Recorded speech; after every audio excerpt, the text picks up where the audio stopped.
Boa noite para quem está chegando. Só vou fixar o tema aqui, pessoal.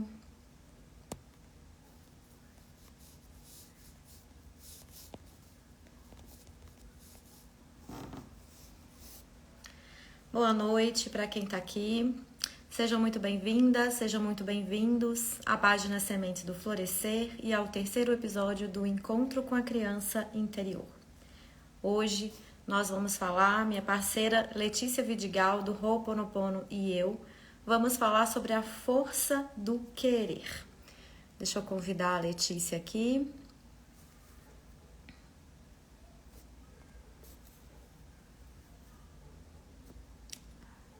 Acho que a Letícia ainda não entrou. Bom, eu sou Daniela Lopes, Gestalt terapeuta da Gestalt Viva e discípula de Cláudio Naranjo, e estou aguardando aqui minha parceira Letícia Vidigal entrar para a gente começar a live. Então, sejam todos muito bem-vindas, muito bem-vindos, muito bem-vindas. Boa noite, Neuma.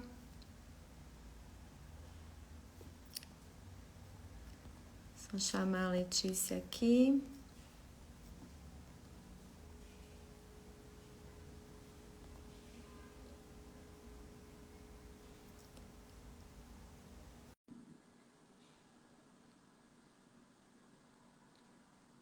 Letícia, da última vez, estava com dificuldades para entrar. Deixa eu ver se ela também vai ter dificuldade hoje. Não, olá, Dani. Oi, Letícia, boa noite. Boa noite. Tudo bem? Tudo e com você? Tudo, graças a Deus. Então tá bom. Boa noite, boa noite. Já me apresentei aqui, agora falta você se apresentar.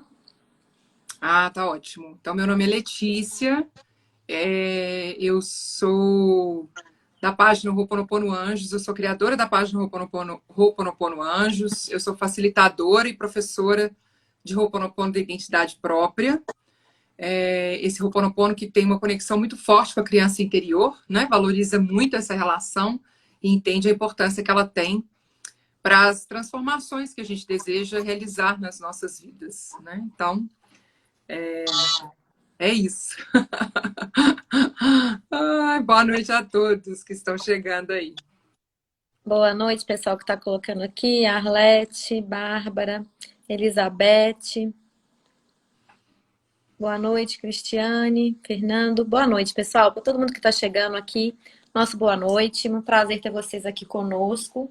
Esse é um projeto meu e da Letícia, onde a gente traz, se chama Encontro com a Criança Interior, porque a gente traz esse tema tão importante para as nossas vidas, né, Letícia? E sem um olhar, a gente entende que sem um olhar amoroso para essa criança, sem essa busca do acolhimento dessa criança, as dificuldades na vida aparecem, né? Porque a gente negligencia essa criança e de alguma forma essa criança que está sendo negligenciada por nós mesmos repercute em ações, muitas vezes em ciclos repetitivos que a gente não se dá conta ou que a gente se dá conta, mas não consegue transformar, não consegue mudar e às vezes fica ali refém de algumas situações que nos incomodam, que nos fazem mal. Então, para a Letícia, né, do Ho'oponopono, e para mim, Daniela da Gestalt, a gente tem esse ponto em comum, esse olhar de acolher a criança. Aqui, ó, crianças estão teimosas muito na internet. Isso aí, Fernando. E então, assim, a gente tem esse olhar, essa busca do autoconhecimento através do acolhimento da criança interior, né? Então, esse é um projeto onde a gente traz filmes para exemplificar as repercussões da criança, né, das atitudes infantis, nós adultos com atitudes infantis, quando a criança não acolhida. Através desses filmes, a gente vai trazendo histórias para mostrar a repercussão dessa criança não acolhida.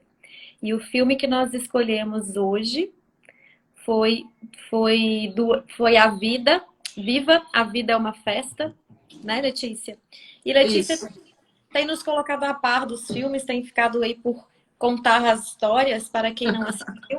Antes disso, deixa só a gente saber quem conseguiu assistir o filme, apesar de ser um filme infantil, todo adulto deveria ver, aliás, né?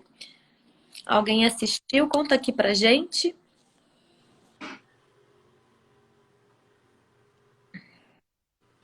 Às vezes já assistiu há mais tempo, né? Também quando ele foi lançado, o É, lançamento dele, que já tem alguns anos. A Arlete assistiu.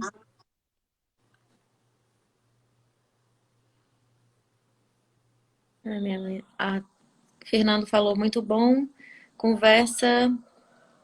Essa crise de Covid, as crianças estão teimosas, deviam ter que ficar mais em casa. É isso, Fernanda. A gente também poder acolher as crianças que estão passando tantas dificuldades, né? Tência Lopes assistiu também. As crianças estão passando por muita dificuldade. Imagina se nós adultos passamos por dificuldade de uma pandemia. Imagina as crianças, né, que tiveram as vidas delas mudadas e às vezes não têm um intelecto tão desenvolvido para compreender. Então, esse tema, que filme que a gente escolheu, retrata muito bem. Letícia, eu vou desativar os comentários agora, tá, pessoal? Boa noite, Aparecido. Mas se vocês quiserem fazer comentários ou perguntas, só clicar em cima desse pontinho de interrogação no balão que eu consigo ver aqui, tá? Fora isso, eu vou desativar para a gente conseguir ver melhor a Letícia. Aí, fica melhor assim, fica mais limpa a tela. A gente consegue se É. conectar até melhor, né? Então, Ah, é. esse filme fala muito sobre três temas que nós achamos extremamente importantes, né? O primeiro tema que ele fala, a força do querer, que foi o que a gente escolheu aprofundar aqui. Nós vamos ter a oportunidade de ver como as crianças têm isso potente e quando nós adultos olhamos para essa criança, como a gente pode usar essa força do querer para potencializar as nossas vidas. Fala sobre o pertencimento, que é uma coisa muito importante, não só para as crianças, mas para todos os adultos. Nós precisamos nos sentir pertencentes, né? Em várias situações a gente necessita desse pertencimento, principalmente na família, que nós vamos falar sobre isso através desse filme. E também a questão da vida e da morte. Como a gente pode olhar para a morte para que a gente possa viver uma vida melhor. Então, Letícia, se você puder, conta para nós a história, faz um resumo aí do filme. Muitas pessoas podem ter assistido, mas é bom relembrar, né? Eu vou contar aqui para vocês, vou tentar fazer um resumo, apesar que é uma história bem complexa, né? Eu fiquei até vendo assim quanto tempo eu levaria para poder contá-la todinha assim, mas eu não vou parar nos pontos que eu considerei importantes dentro desses três temas que a Dani falou. Eu vou só contar para vocês a história. Provavelmente vou deixar detalhes aí de fora também, mas que podem depois voltar quando a gente fizer os comentários, tá? Então, só para vocês terem uma ideia, essa história se passa dentro de uma família mexicana, né, de tradição mexicana. Não se fala exatamente que lugar onde eles estão, mas os costumes, né, esse costume de se celebrar o Dia dos Mortos, da forma como é celebrado, é uma comemoração mexicana. Eu não pesquisei exatamente como que, como que é essa tradição do Dia dos Mortos para os mexicanos, mas vou contar para vocês como eles entendem dentro do filme como que se dá essa celebração, tá? Mas antes a história se passa ao redor do Miguel, que é o personagem principal, que é um menino que gosta muito de música, dentro de uma família onde a música foi banida, porque a sua tataravó era casada com um homem que era músico, e esse homem sai para as apresentações, para fazer apresentações musicais, e não volta mais. Deixa ela sozinha com uma filha pequena. E essa mulher, essa tataravó do Miguel, encontra na função de sapateiro a solução para viver e bane a música da família. Então, ela ensina isso para a filha, que ensina para a filha, que é a avó do Miguel, que ensina também para o filho, ensina para todos os parentes ali que música é algo proibido naquela família. E o Miguel já é um músico por natureza. Então, ele consegue construir um violão e ele aprende a tocar violão escondido com os vídeos de um grande cantor famoso, que era De La Cruz, eu não lembro direito o nome dele, mas era De La Cruz era um grande cantor, um grande compositor e que tocava o violão. Então, ele assistia fitas cassetes repetidamente do De La Cruz e aprendeu a tocar violão ali, provavelmente sozinho, só vendo ele tocando. E o sonho dele era tocar, né, e ser um músico. E ele fica sabendo que vai ter uma apresentação, vai ter um concurso musical na praça. E esse De La Cruz, esse cantor famoso, nos vídeos dele, ele fala: busque o seu sonho, não perca as oportunidades, aproveite os momentos. E ele absorve muito essa ideia e resolve que vai apresentar de qualquer jeito nesse dia. E ele tem um cachorro que circula junto com ele ali, um vira-lata. E no Dia dos Mortos, que era justamente no dia onde haveria esse concurso musical, é o dia em que as pessoas, né, nessa cultura, né, na cultura mexicana, celebram esses mortos através de fotos e oferendas. E a família dele prepara um altar onde colocam as fotos dos familiares. Então, ele apresenta, inclusive, esses familiares, né, durante o desenho, durante o filme. E tá lá no alto a foto da tataravó, segurando a bisavó dele, e a foto do lado dela, o homem, só que a cabeça dele não existe, a cabeça dele foi rasgada.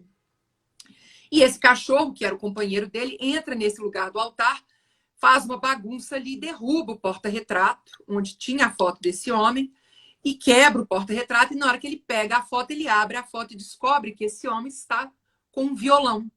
E é um violão famosíssimo, que é o violão desse De La Cruz, desse grande cantor e compositor famoso. E aí ele fala assim: gente, meu tataravô era esse cara. Faz a relação imediata. E num ato ingênuo, ele conta para a família: meu tataravô era o De La Cruz, achando, acreditando que a família aceitaria o fato dele, né, estar com um violão na mão, que não era o De La Cruz, era o violão que ele tinha feito, e aceitaria o fato dele gostar de música, uma vez que ele conseguiu identificar ali que o tataravô dele era esse cantor famoso. Imediatamente a avó dele pega o violão dele, quebra o violão, fala com ele que música de jeito nenhum, não importa se o cara era famoso, se ele era conhecido, se ele era importante, música era proibido. E ele tinha abandonado a família, que é o mais importante. Então tem muito esse reforço. A família que importa, não é a sua busca daquele sonho seu. Você não pode abandonar a sua família para buscar um sonho. Então, música acabou. Nessa dela quebrar o violão e falar com ele que ele estava proibido de tocar música, ele foge. Ele foge ainda com a decisão de participar desse concurso, que vai acontecer no Dia dos Mortos. Então, ele resolve pegar emprestado o violão do De La Cruz, que fica no mausoléu, no cemitério da cidade onde ele mora. E as pessoas estão no cemitério nesse dia, porque a celebração se passa com oferendas e fotos desses mortos, para que eles possam voltar à Terra, para o mundo dos vivos espiritualmente, e receber essas oferendas, e se relacionarem ali, estarem juntos com os familiares. É interessante que é uma forma que eles entendem, assim, dentro do que a gente entende pela história, que uma vez que você mantém vivo os seus familiares na sua memória, eles se mantêm vivos no mundo dos mortos, espiritualmente falando. E uma vez que você morre, se você tem, por exemplo, eu tenho a foto da minha avó, e aí eu morro, e meus filhos mantêm essa celebração da minha avó, lembrando dela, então eu vou me encontrar com a minha avó, porque ela ainda está viva no mundo dos mortos. Uma vez que as pessoas esquecem completamente, eu não sei quem foi minha bisavó, não conheço, não me lembro, não tenho foto dela, não honro, não entrego, essa pessoa desaparece do mundo dos mortos. É como se ela deixasse realmente aí de existir.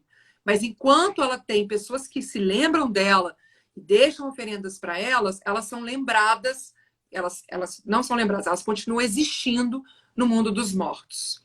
Então o cemitério está cheio de pessoas, o Miguel entra no mausoléu, pega o violão emprestado e toca o violão. E no que ele toca o violão, as pessoas percebem que o mausoléu foi invadido, entram para dentro do mausoléu, mas não percebem o Miguel. Na hora que ele toca o violão, ele entra para o mundo dos mortos. Ele está vivo, mas ele entra para o mundo dos mortos. E ele sai desesperado, sem saber o que tinha acontecido, encontra o cachorro consegue acessá-lo nesse mundo espiritual, nesse mundo dos mortos, e encontra com seus familiares que estavam ali no cemitério para poder celebrar, uma vez que eles haviam sido lembrados. Tinha ali toda a comida para eles, as oferendas para eles. E eles encontram o Miguel e falam: Miguel, o que você está fazendo aqui? Ele: não sei, eu estou aqui, eu apareci aqui, não sei o que aconteceu. E eles falam: a mama não conseguiu atravessar a ponte. Então vamos voltar para a gente ver o que foi que aconteceu e vamos resolver essa história aqui do Miguel. Quando eles atravessam a ponte e chegam lá, uma pessoa fala com ele, um morto, né? Que aí ele entra no mundo dos mortos e fica todo mundo assustado, porque tem um menino vivo ali dentro. Então geram todo um impacto, mas eles estão orientando ele para ele poder sair dali. E na hora que ele recebe a orientação, que é muito simples ele voltar para o mundo dos vivos, ele só precisa receber a bênção de um familiar. Quem foi a pessoa que não conseguiu atravessar foi a tataravó dele, porque a foto dela havia sido tirada do altar por ele quando ele quebrou o porta-retrato. Ele não voltou com a foto. Então, ela não tinha autorização para atravessar o mundo dos mortos. A pessoa, para atravessar o mundo dos mortos, ela precisava desse altar, precisava desse chamado, vamos falar assim, dos vivos para que a visita acontecesse. E a tataravó está muito brava, porque todo ano ela está lá. Como assim que esse ano ela não pode passar? Até que o Miguel fala: não fui eu que não coloquei a foto. Ah, Miguel, então quando você voltar, você coloca a foto, por favor. Aí que eu penso que é um ponto muito importante, porque ela fala com ele: você vai, eu te dou minha bênção para você voltar, mas você tem que me prometer nunca mais tocar o violão. Porque ela é a pessoa que começou toda a história de que a música não poderia estar na família, uma vez que ela foi abandonada pelo marido, por causa da música. E ele concorda, tudo bem. E ela dá a bênção para ele volta, e na hora que ele volta, a primeira coisa que ele faz é tocar o violão. Na hora que ele toca o violão de novo, ele volta para o mundo dos mortos, e ela fala assim: você acabou de sair daqui, você já está descumprindo o que você prometeu? E ele fala: por que eu tenho que prometer isso? Eu não vou prometer isso. Quer saber? Aí ele tem uma ideia: eu vou procurar o grande músico, né, o De La Cruz, que era o meu tataravô, e vou pedir a bênção dele, porque ele vai me dar a bênção para eu poder voltar para o mundo dos vivos e continuar a tocar música. Já que a minha família que está aqui não vai autorizar isso. Já que nenhum outro parente teve coragem de enfrentar o que a tataravó, que era uma espécie de matriarca ali da família, estava determinando para o Miguel. Então ele começa uma grande aventura ali dentro do mundo dos mortos, procurando o De La Cruz, mas encontra um homem que estava ali na delegacia também, que havia tentado atravessar, não havia conseguido. Então ele estava ali na delegacia onde ele estava resolvendo a questão dele, de estar vivo ali no mundo dos mortos, e escuta esse homem falando que ele conhecia, o De La Cruz conhecia esse cantor famoso. Então ele procura esse homem e fala assim: olha, você conhece ele, me leva até ele. E o homem fala assim: eu te levo até ele, mas você vai colocar a minha foto no seu altar. Porque essa é a forma que eu tenho de voltar para o mundo dos vivos e finalmente encontrar minha filha que está lá. Porque minha filha, ela está esquecendo quem eu sou e ela é a única pessoa que se lembra de mim. Então eu preciso da minha foto para eu poder ter autorização para vê-la pela última vez. Porque até então, desde a morte dele, ele não tinha visto mais a filha. Ele não tinha conseguido voltar para o mundo dos vivos. O Miguel fala: ok, e os dois saem, tal, acontecem várias coisas, mas eles conseguem chegar lá na casa do grande cantor, e o Miguel fala com ele: eu sou seu tataraneto. E ele fala: olha, eu tenho um tataraneto. E o cantor celebra essa chegada do tataraneto, e na hora que ele fala: eu preciso da sua bênção para poder voltar, aparece esse homem que tinha ficado separado do Miguel ali durante a caminhada deles até o local. E esse homem fala: ah, De La Cruz, você... E aí eles se reconhecem, porque eles se conheciam em vida. E o Miguel não sabia disso, ninguém sabia.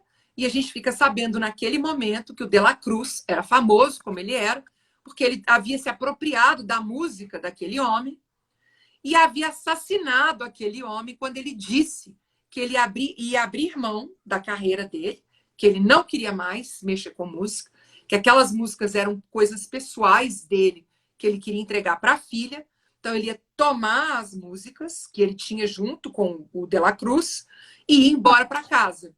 E o De La Cruz fala, então nós vamos fazer um último brinde, e nesse brinde ele envenena esse homem. Então, Miguel descobre naquele momento, e aquele homem também descobre naquele momento, que ele havia sido assassinado por esse cantor, que se apropria e rouba as músicas dele e fica famoso por causa das músicas daquele homem. O De La Cruz, o cantor famoso, fala com o homem assim, olha, vai embora, manda prendê-lo, despachou com ele. E o Miguel fica assim, né? Gente, é meu tataravô, eu preciso da minha bênção.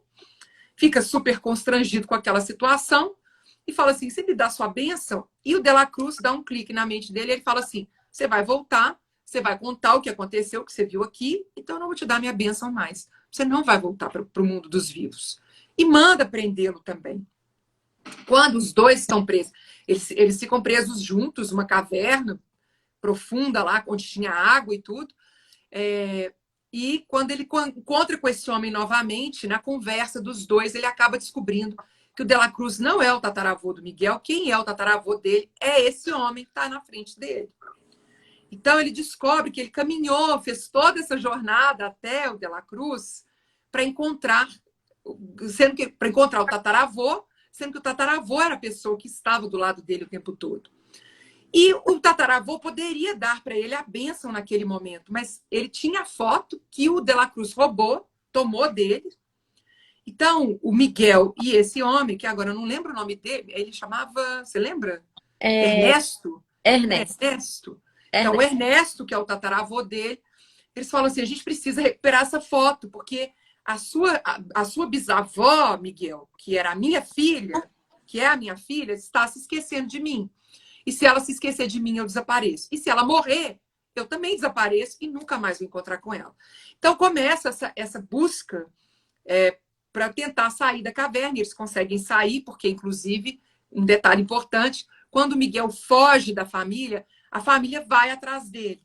A tataravó, tios, tias. Então tem várias pessoas assim envolvidas atrás do Miguel. E elas têm animais que são seres espirituais que auxiliam nessa busca. Então, tem um grande tigre gigantesco, que é um animal espiritual, um amigo espiritual, que é um animal. E esse animal, esse tigre, consegue tirá-los dessa caverna, levam para a família, e tem esse encontro do Ernesto com a tataravó, né? E o Ernesto explica para ela, olha, eu fui assassinado por ele, eu ia voltar para casa. E aí a família toda se une para poder recuperar essa foto para que o Miguel possa voltar para casa. E vai ter um grande show, onde está lá o De La Cruz, o cara que roubou a foto. Então eles vão para esse lugar, conseguem pegar a foto, mas começa uma perseguição no palco. E está sendo televisionado dentro da Cidade dos Mortos. Então os mortos estão todos lá assistindo, né? As pessoas estão todas lá assistindo aquele espetáculo. A tataravó começa a cantar, e aí o Ernesto entra, e eles vão para o fundo do palco, mas tem uma câmera lá, e eles filmam, conseguem filmar. A hora que o Ernesto fala, você nunca vai voltar. Fala com o Miguel. O Ernesto não, gente, o De La Cruz. O De La Cruz fala com o Miguel, você nunca vai voltar para a Terra, uma vez que essa volta significaria contar para as pessoas o que ele havia, o que De La Cruz havia feito com o tataravô dele. Então, ele empurra o Miguel de um penhasco. E isso é filmado.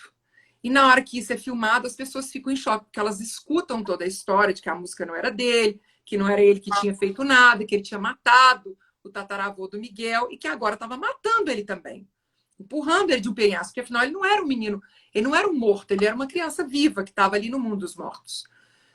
O Miguel é salvo. Nesse momento, as pessoas veem quem era o verdadeiro De La Cruz, que é jogado longe, e um sino cai em cima dele, mas eu não sei o que acontece, não mostra, né? Porque afinal ele já está morto mesmo, mas está preso agora debaixo desse sino. Mas só um pouquinho. Esse momento é porque ele morreu em vida, quando estava vivo, ele morreu exatamente assim, né? O sino caiu. Então repete o sino caindo em cima dele. No mundo dos vivos. Isso, e aí a cena se repete exatamente. E aí o tataravô dele está quase desaparecendo, porque a filha quase se esquece dele, está quase se esquecendo dele mesmo. E a única esperança do Miguel, então, é voltar para o mundo dos vivos e tentar fazer com que a filha se lembrasse do pai. Que a bisavó dele, que era uma velhinha, velhinha, velhinha, se lembrasse do pai, uma vez que ele estava quase sendo esquecido e a foto tinha sido perdida. Nessa do Miguel ser empurrado do penhasco, a foto cai, some, desaparece. Então, essa é a única forma que ele tem de fazer isso. Então, ele volta para o mundo dos vivos, pega o violão, corre para a família, encontra com a bisavó. E aí, tem todo o conflito com a família, porque a avó não quer que ele toque violão, não quer que ele toque música para a mãe dela, para a bisavó. Então, ela tenta impedi-lo de todo jeito. E ele, não, eu vou tocar. E aí, ela acaba proibindo. E aí, chega uma hora que eles falam, pede desculpa. Aí você fala assim, gente, acabou, não tem jeito. Ela não vai conseguir falar com ela. E ele insiste. Ele fala, não, pera. Seu pai quer que você escute uma música. E aí, ele canta uma música para ela. Ela canta junto com ele. Ela lembra do pai. Então, a gente vê ali que ele não vai desaparecer, porque ela se lembrou dele. E aí ela tira para ele a foto, o pedaço do rosto do pai para ele, mostra o caderno de música do pai. E aí que as pessoas descobrem tudo o que aconteceu, das pessoas da família. E é uma cena muito emocionante, porque a música é muito linda, né? Esse encontro, assim, esse momento em que ele canta para ela e que ela começa a lembrar dele, e ela tira esse livro de música e tira a foto dele. E é assim, a família toda fica emocionada. E aí depois passa para a próxima parte, em que a casa dele se torna um museu mesmo do tataravô, com as músicas, com todas as homenagens ali para ele. E ele está agora no porta-retrato, ele faz parte. Então termina com o Miguel cantando, tocando, né? A família ali participando daquele encontro com música. E no Dia dos Mortos, um ano depois, e a bisavó já partiu também, mas como ela está lá com as fotos, as oferendas, todos conseguem atravessar e chegar no mundo dos vivos, inclusive a tataravó, que já está com o tataravô também. Então ela já o perdoou pelo que aconteceu, uma vez que ela entendeu o que havia acontecido, e todos os tios e tias que estavam ali naquela celebração. E termina o filme com essa música e esse reencontro da família, tanto no mundo dos vivos, né, essa aceitação da música, do Miguel tocando música, quanto também no mundo dos mortos, com o tataravô pegando, né, a energia do violão e tocando também no mundo dos mortos. Então, toda essa união da família com a música. Então, esse contei mais ou menos, tá, gente? Porque acontecem outras coisas também, mas mais para a gente poder ter uma ideia assim dessa história. Eu vou começar. Vocês estão me ouvindo? Não? Ótimo. Eu vou Tudo bem? começar falando um pouquinho das cenas que me marcaram, né? E aí a gente faz como sempre, depois que você fala, a gente faz essa troca, né? E o pessoal que está nos assistindo também podem abrir aí perguntas, comentários, quem assistiu, que sentiu, né? E depois no final, Letícia, eu queria que você respondesse, depois que a gente conversar, como você se sentiu depois de assistir esse filme, tá? O que reverberou aí em você quando você assistiu esse filme? Então, assim, as cenas que eu acho muito importantes, são várias cenas importantes, né? Mas, assim, os tópicos mais importantes que eu acho, primeiro é como ele não desistiu do sonho dele, né? Ele vai para um espaço, tipo, não é, como é que chama quando é em cima da casa? Esqueci o nome daquilo. É o sótão. Sótão. Ele vai para o sótão ali, ele coloca todos os discos do De La Cruz ali, né? Uma televisãozinha, um videocassete, constrói o Violão. violão e aprende sozinho, como você trouxe, ouvindo na fita, na televisão, as músicas. Então, assim, como ele não desistiu do sonho dele. Né? Então, assim, a família toda contra, era algo proibido, ele tinha que fazer escondido. E assim mesmo ele foi, ele aprendeu, ele treinou e ele ficava muito no conflito, né? Porque era uma proibição, Era um assunto velado, não podia nem falar música. E quando passavam alguns cantores na porta da casa, a bisavó saía tampando o tamanco, que música que não. Então não podia falar, não podia ouvir, não podia nem passar na porta. Então, assim, ali ele criança mostra ainda o conflito, porque era um sonho que era muito maior do que ele. Ele ali criança com intelecto ainda não tão desenvolvido, completamente conectado, mas não conseguindo colocar aquilo para fora, né? Aparece uma cena que ele está engraxando o sapato de um músico e o músico fala: "Não, você tem que pegar, você tem que fazer seu sonho acontecer". E aí aparece a bisavó com o pai e a mãe e xinga e bate no cara, o cara sai. Então, assim, como ele não tinha força naquele momento, né? Porque é muito isso, os sonhos que a gente tem, muitas vezes, a nossa família, por alguma razão, não acredita ou não faz sentido, ou é um assunto proibido.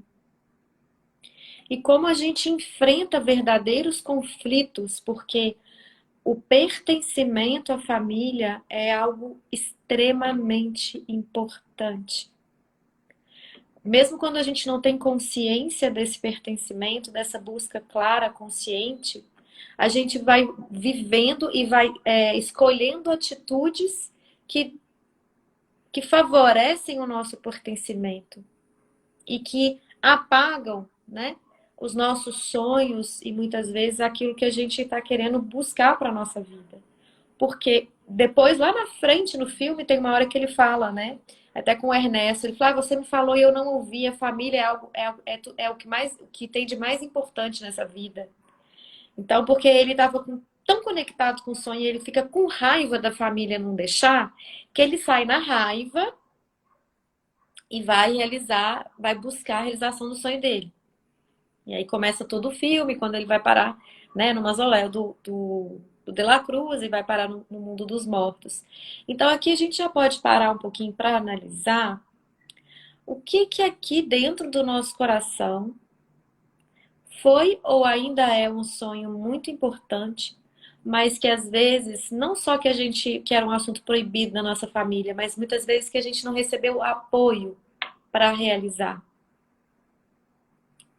Então, aqui já cabe essa busca, esse olhar, assim, né?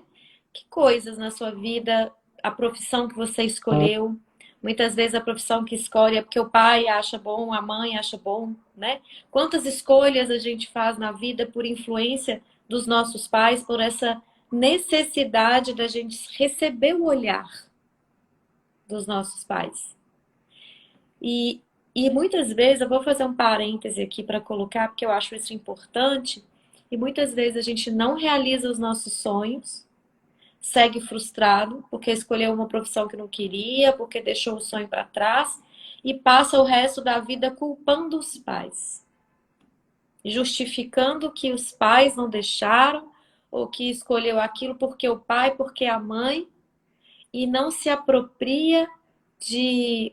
Até quando a gente é criança, a gente não consegue ter esse desenvolvimento intelectual, a gente realmente sofre muita influência da nossa família, e adulto também, mas adulto, a gente não é mais vítima. Enquanto criança, os nossos pais, por amor, por crenças, quantas crenças os nossos pais têm, e às vezes a cultura influencia extremamente isso, né, Letícia? Assim, naquela época dos nossos pais, a profissão X, Y, Z era a profissão que tinha futuro, que dava um sustento bom para a família, que não passava aperto, e os pais acreditando naquilo que é o melhor para os filhos, incentivam os filhos a buscar aquela profissão que no momento está no auge. Por quê? Porque na cabeça dos pais, eles querem que os filhos se sintam seguros, querem que os filhos tenham condição boa de vida, não passem aperto. E lembrando, gente, que os nossos pais também foram filhos e sofreram as mesmas influências dos pais, e os pais, os avós também foram filhos. E assim toda a nossa ancestralidade. Então, quando a gente não está atento a uma busca consciente do nosso caminho, essas influências se tornam ainda mais fortes. Na época dos nossos pais, dos meus pais, né? Da Letícia tem os pais aí mais ou menos da idade dos meus, e não sei a idade de quem está assistindo a gente, mas na época dos nossos pais, não tinha uma busca tão grande da consciência, não era tão divulgado assim, não era tão amplo, tantos caminhos, eles não tinham tantas oportunidades que a gente tem hoje de buscar cursos, de encontrar a meditação, que está cada vez tomando uma força maior na nossa cultura, né? Se a gente pegar a cultura oriental e ocidental, a gente então vai ver muitas diferenças, mas todas as culturas com as suas influências, isso é normal, faz parte do ser humano. Então, enquanto a gente era criança, a gente realmente tem uma necessidade de sobreviver e os nossos pais, eles, tudo que a gente precisa é o olhar e a nutrição dos nossos pais. E a gente faz tudo para receber esse amor. Então é muito duro para a criança ir contra as ideias dos pais, e para ser aceita ela quer ouvir o que o pai quer que ela seja, o que a mãe quer que ela seja, sofre influência, mas depois, enquanto adulto, a gente tem a opção de resgatar aqueles sonhos que a gente teve e assim se sentir pertencente, porque aí tem a consciência mais amadurecida, né? E as oportunidades de amadurecer essa consciência de, mesmo se sentindo pertencente, conseguir buscar o sonho, se responsabilizar. E às vezes na infância passou sim influências duras, rígidas, mas enquanto adulto já é hora de olhar e de compreender aqueles pais com, né, com todos os seus erros e os seus acertos, assim como quem é pai e mãe hoje sabe como é difícil de criar um filho, como não existe uma receita, você vai tentando na prática o que que funciona, o que que não funciona, você busca o melhor e a sensação que é nunca você tem certeza do que é o melhor, porque essa certeza não existe. Então, olhar agora para aquilo que, para as influências que nós tivemos e para as crenças limitantes, porque essa crença da família, do filme, a família colocou toda a culpa na música. Eliminou o cara, né? Cortou a cabeça dele da foto, não colocava mais ele lá no altar, então no mundo dos mortos ele não podia vir para visitar. Mas a gente tende a encontrar um culpado, e o culpado ali foi a música. Porque lá no filme a gente vê que quando essa tataravó encontra com o tataravô, ela ainda o ama muito. É nítido esse amor. Ela só bloqueou porque se sentiu abandonada com a filha. Mas ela, na verdade, ele morreu. Ele foi assassinado. Ele queria voltar, né? Então, não tinha como ele voltar. Não tinha como ele contar para a filha que ele estava com saudade, com a mulher que ele estava morto.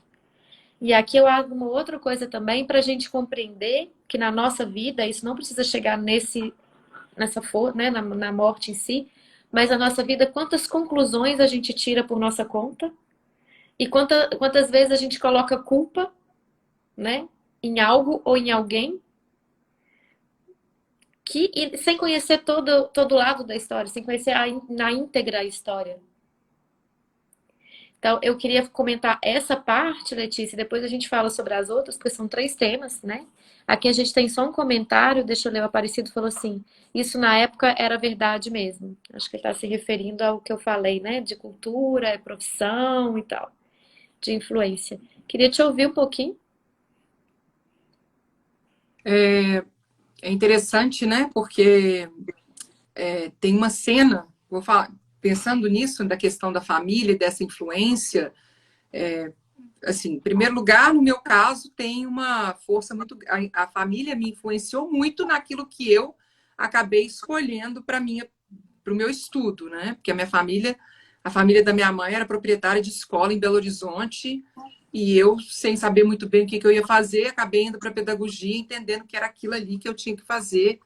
E depois de várias experiências difíceis dentro da área da pedagogia, eu falei, não, não é isso que eu quero fazer, mas aí é interessante porque você já tem uma consciência, né? mas você já passou por todo um período de construção de algo que você acredita que era aquilo, porque teve essa influência, e de repente você fala assim, não, então se não é, o que que é, né? E aí você começar essa jornada depois de uma certa idade, exige realmente uma coragem também, porque às vezes é melhor você ficar naquilo que você já conhece, por mais que não seja realmente aquilo que você deseja. Então, quando a gente fala assim, não, mas vamos seguir o sonho, vamos perceber, dependendo do momento da nossa vida, eu entendo as pessoas que falam assim, não, eu não vou mais seguir, porque agora começar do zero é algo que dá um receio, né? Dá um medo. Mas tem uma cena que eu acho que é muito interessante no filme, quando ele está na delegacia, no momento em que eles descobrem que ele é um menino que está vivo ali no mundo dos mortos, e ele está com a família e ela dá, a tataravó dá a bênção para ele, ele volta para o mundo dos vivos, toca o violão, volta para o mundo dos mortos, e ela é muito. Ela E, não é uma pessoa, ela é brava e doce ao mesmo tempo, né? mas ela Ela é é rígida, firme, ela é e rígida nesse sentido. Você acabou de voltar e já está tocando violão, já está desrespeitando o que eu falei com você. Você tem que escolher a família, você tem que parar de tocar música, você está proibido de tocar música. E ele, antes de fugir, ele fala assim: por que, que eu não posso ter os dois? Para mim, essa hora foi a fala mais forte ali dentro. Por que, que as pessoas não podem ter as duas coisas? Por que, que a gente não pode ter o nosso sonho no nosso coração, por mais que as pessoas não acreditem nele, né? Ou achem que aquilo ali é algo absurdo, porque afinal de contas, na a família, todo mundo é advogado, todo mundo é professor, todo mundo é médico, todo mundo é sapateiro, no caso do filme. Por que, que você vem com esse sonho diferente que ninguém sabe se vai dar certo ou não? E no caso dela, para ela já tinha certeza que não ia dar, uma vez que ela foi a no mãe que entendimento dela. desgraçou a família toda, né? Exatamente, no entendimento dela, ela havia sido abandonada pelo marido, né? Porque ela não sabia que ele tinha sido assassinado, até então ele não tinha voltado. E aí ele sai com o violão, na hora que ele foge daquele momento, ele fala isso. Por que, que eu não posso ter os dois? Por que, que eu não posso ter o que eu sonho para mim e não posso fazer parte dessa família? E foge, e sai. Porque eu entendo que esse é o desejo, que foi o que a Dani falou aí. A gente quer o pertencimento, todo mundo quer esse pertencimento, todo mundo quer fazer parte dessa família, mas as pessoas também querem seguir seu próprio sonho, também querem seguir seu próprio desejo. E por que, que a gente fica, no meu caso, eu sou mãe de 2 meninos, né? Então, a gente fica nesse olhar assim, o que, que eles vão ser? As pessoas perguntam, o que, que eles já sabem, o que, que eles querem ser? Já têm o objetivo? E é esse passo para trás falar assim, olha, o que eles escolherem está bom. O que eles escolherem que é o sonho deles, tá tudo bem. Mas não é um movimento que eu falo assim, uhul, que tranquilidade, que fácil que é, tá tudo certo. Não, se quiser não fazer nada, não tem problema.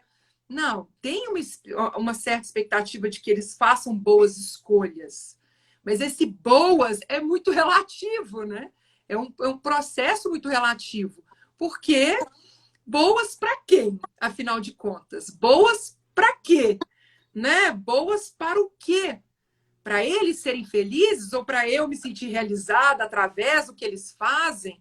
Então, esse momento em que ele fala isso, para mim, foi um acordar mesmo, sabe? Por que, que as pessoas não podem pertencer a uma família, a estarem ali, mesmo que elas tenham sonhos? E aí, Dani, vamos pensar, não é só sonhos, não, né, gente? Às vezes é características mesmo. Às vezes a pessoa é mais difícil, às vezes ela tem um problema psicológico, porque muitas vezes a gente isola pessoas que têm questões, problemas psiquiátricos, às vezes, né? Às vezes a pessoa faz alguma coisa que é inaceitável e ela deixa de fazer parte da família. Como que é isso da gente isolar as pessoas a partir daquilo que elas vivem, das experiências que elas têm? Então, para mim, esse foi o ponto mais impactante ali, sabe? Que é esse. Por que, que eu não posso ter as duas coisas? Por que, que eu não posso ter os meus problemas, as minhas dificuldades, os meus sonhos, a minha história e também fazer parte dessa família? Né? Então, acho que esse foi um momento muito forte, assim, durante todo esse processo, né? Dele ter essa consciência de que ele não queria se isolar. de que ele não queria sair da família. Eu não quero não fazer parte dessa família de sapateiro. Ele nunca disse isso. Né? Eu não quero essa história de sapateiro para mim. Ele nunca falou isso. Ele falou, eu só quero seguir aquilo que está no meu coração, mas eu também quero fazer parte dessa família. Né? E Mas é tem um isso que... momento que ele fala, ele briga com a família e fala, não quero mais ser dessa família. Ele fala, não fala que ele não quer ser sapateiro, ele fala assim, eu não quero mais ser dessa família. Por quê? Porque ele entende que ali a família o proíbe de realizar o sonho, que o sonho dele é assim, é como mais se fosse forte ele, né? O sonho é a música é ele, como é se ele ele. disse assim, se eu nego essa música, ele não tem essa consciência, não é trazido com a idade que ele tem uma criança com essa consciência. Mas ele não consegue deixar para trás, né? Ele não consegue, ele até tenta. Ele toca escondido, ele respeita ali na frente da família, ele não toca nada, ele conta para os outros na rua quando ele está engraxando o sapato que tá para ele difícil de não se conectar com a música, mas ele até um determinado momento ele respeita. É. E é isso, e tem um momento que ele fala, né, depois desse todo esse processo no mundo dos mortos, de toda a dificuldade que ele passa, inclusive do risco dele perder o tataravô, parece que vai desaparecer, ele acaba falando assim: eu abro a mão da música. Exatamente. Que você comentou, né? Então ele fala primeiro, por que eu não posso ter os dois? E aí ele passa por tantos desafios, tantos problemas, e está nesse processo de perder um tataravô, a existência dele. Ele fala assim: não, eu abro mão da música. Se é para eu poder ter minha família, não, eu abro mão. E aí é interessante porque ele começa a perceber também a importância mesmo dessa família para ele, né? O que representa essa família. E aí, quando ele faz essa escolha, não, eu abro mão da música, a família já consegue, não, você não precisa abrir mão. Né? A família ainda morta, né? Não a família viva ainda. Os mortos que estão com ele, a tataravó fala, não, você não precisa. E quando ela dá a bênção para ele, porque é ela que dá a bênção para ele voltar, ela fala, tome a bênção para você voltar sem condição. Isso, gente, é uma bênção, assim, de libertação mesmo. Já imaginou você receber bênção de todos os seus familiares? Eu fico até emocionada. Sem condição, é amor incondicional. Não importa a carreira que você escolha, o sonho que você quer ter, aquilo que você vai fazer da vida, quais escolhas, o que você vai viver nessa vida sua. Não importa, você tem a minha bênção incondicional, sem condição. Então é maravilhoso, assim, o reconhecimento da família também, não apenas do Miguel, nesse sentido de que a família realmente para ele é o ponto mais importante, mas o reconhecimento da família, do quanto o sonho dele era importante para ele, e essa abertura agora para aceitar esse sonho, depois de tudo que ele passa ali, para poder tentar receber a bênção da pessoa que ele achava que era o tataravô dele, né? Para que ele pudesse manter a música na vida dele, voltar ao mundo dos vivos com a permissão de continuar tocando. Então, a família também vê o que ele estava disposto a fazer, porque isso também é interessante, né? Quando você fala dessa questão da força da criança interior, quantas vezes a gente também fala dos sonhos, mas não tem essa força para se empenhar e se dedicar e realizar aquilo que é o nosso sonho. E no caso do Miguel, eu vejo que a família enxergou, conseguiu ver. Não, ele realmente tem isso como um verdadeiro sonho para ele. Não é assim, agora eu cansei desse curso, eu quero fazer outro. Agora eu não quero isso. Não, tem uma força mesmo da vontade. Tem um dom também, né? Porque ele Um aprende dom da muitas música. coisas. Ele tá a música tá nele, né? É pertencente, ele pertence à música, a música pertence a ele também. Isso. E a família consegue enxergar realmente assim, isso é ele mesmo. Então não tem como eu agora falar assim, não, você volta, mas sem a música. Não, eu aceito agora, eu aceito você com o seu sonho incondicionalmente. Então, é muito forte também essa cena da volta dele, desse momento em que ele recebe essa bênção da tataravó dele para ser quem ele era. Né? Então, É muito assim, eu bom. aceito você 100% do jeito que Como você é. você é. Uhum. Então, é muito especial também esse momento, né? Foi uma cena também muito forte para mim. Deixa eu ler um comentário aqui do Aparecido, que ele fala assim: olha, olha como as coisas. Não entendi muito bem o que ele quis dizer aqui, mas ele fala assim: eu tenho uma vida diferente dos meus pais, mas para isso tive que sair de casa. Muitas vezes é o que o Miguel fez. Miguel saiu de casa e foi parar no mundo dos mortos e foi buscar o sonho dele, né, de alguma coisa. Muitas vezes a gente precisa mesmo ir atrás dos nossos sonhos, como a Letícia está falando, pegar essa força de realização, e vou falar um pouquinho sobre ela agora. Mas a gente não precisa cortar a conexão com os nossos pais, com as nossas raízes. Às vezes, em algum momento, é necessário a gente sair. Porque se a gente não sair, a nossa vida fica ali limitada e às vezes a gente nem encontra com o nosso dom, né? Então, assim, depois, mais amadurecido, que a gente foi, saiu, realizou, a gente já voltou, é hora da gente também incluir o que eu falei aqui, né? Olhar para os pais e compreender, ou às vezes até perdoar, porque tem algumas pessoas que passam por histórias duras com os pais, de verdade, né, Letícia? Muito duras, mas de colocar os pais no coração e perdoar, se for o caso de perdoar, porque imagina uma planta, gente, eu sempre penso, quando eu penso nas nossas raízes, né, de onde a gente veio, eu sempre penso em uma planta. Eu sempre gosto de fazer essa analogia. Uma planta sem raiz é uma planta que não consegue se nutrir e em um tempo ela morre. Nós vamos trazer um vídeo depois, um filme depois falando exatamente sobre isso, né, Letícia? Mas quando a gente tem as nossas raízes fincadas na terra, o que que significa raízes fincadas na terra? A gente compreender que os nossos pais tiveram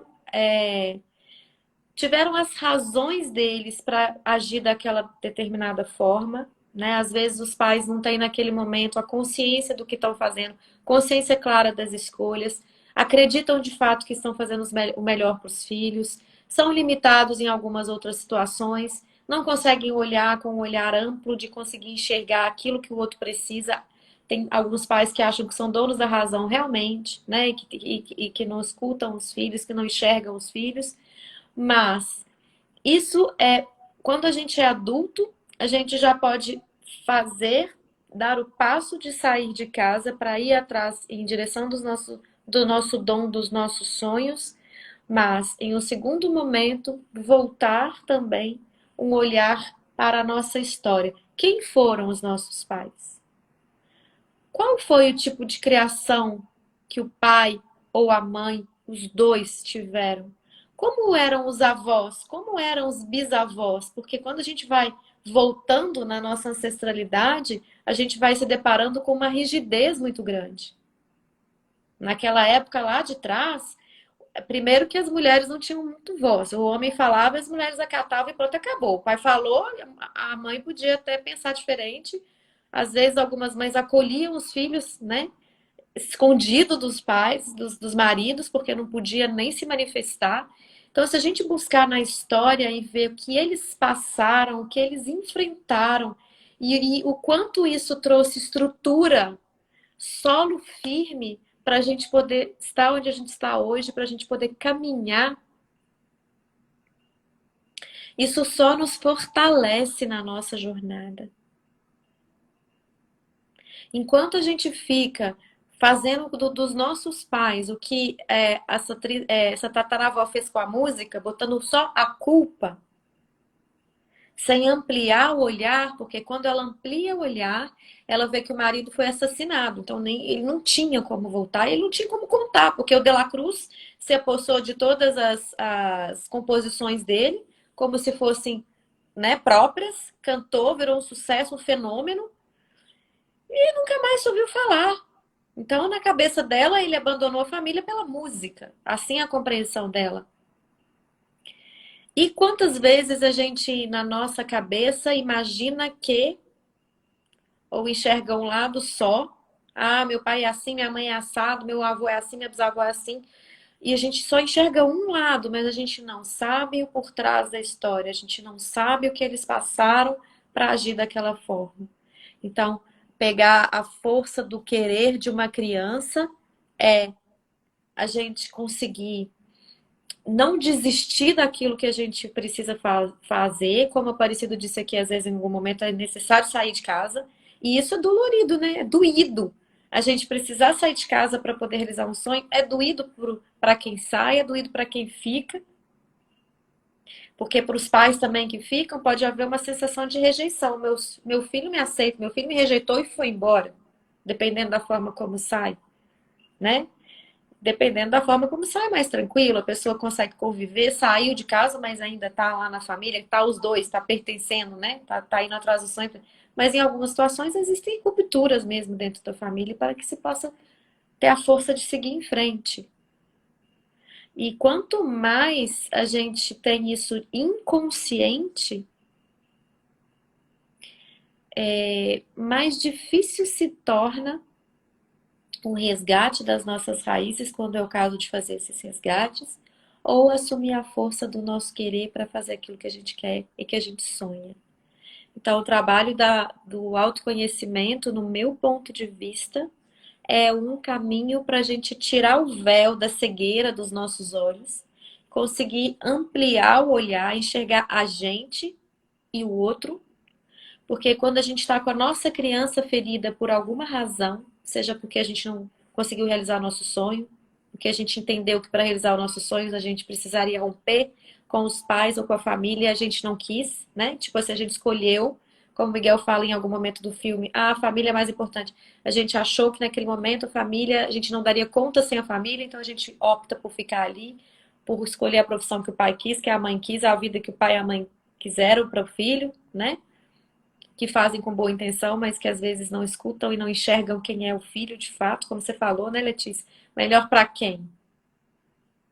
E enquanto pais, quanto mais você busca o autoconhecimento, mais você consegue enxergar o filho que você tem, mais você consegue ouvir. O que é importante para você, meu filho? O que é o seu sonho? Porque quando a gente é criança, a gente fala sonhos, né? Tipo assim, mas aí a gente tem sonhos mirabolantes. Eu quero ser médica.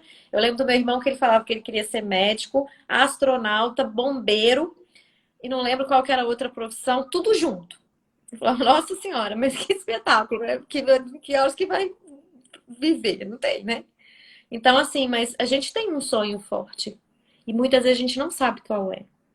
Como você falou aí, né, Letícia, que você fez uma trajetória, eu também fiz uma trajetória assim. A minha família é muito forte a área da saúde. Então, a única certeza que eu tinha em algum momento era que eu não queria ser médica, porque meu pai é médico, meus avós eram médicos, e eu achava uma vida assim: não tem fim de semana, não tem carnaval, não tem Réveillon, não tem. Sabe assim, a gente dependia do meu pai estar de plantão, não estar de plantão para poder viajar, para poder, sabe? Então, assim, eu falava: ah, não, essa vida para mim eu não quero. Era a única coisa que eu tinha. Mas eu não sabia o que eu queria. Não sabia se eu queria fazer odonto, se eu queria fazer fisioterapia, se eu queria fazer psicologia, eu não sabia o que eu queria.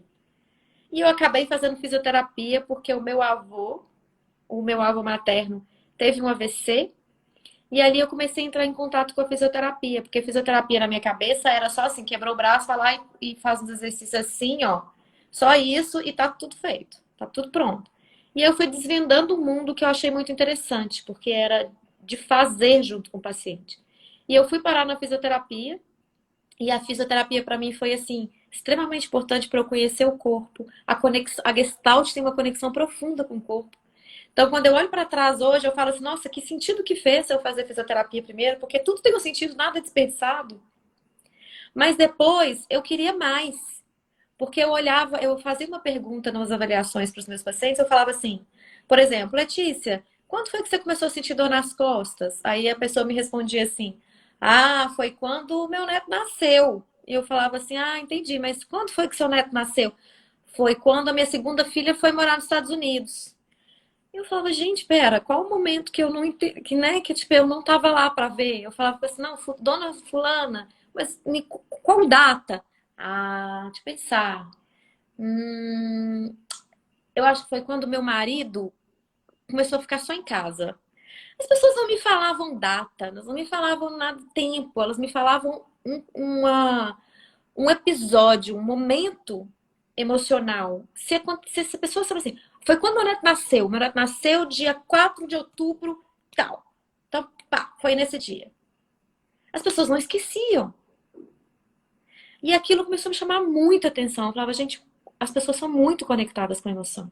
São muito. A emoção, ela direciona a nossa vida. Ela faz um marco na nossa história. Se tem um evento emocional importante, seu casamento, sua separação, nascimento dos seus filhos, aniversário da sua mãe, você não esquece.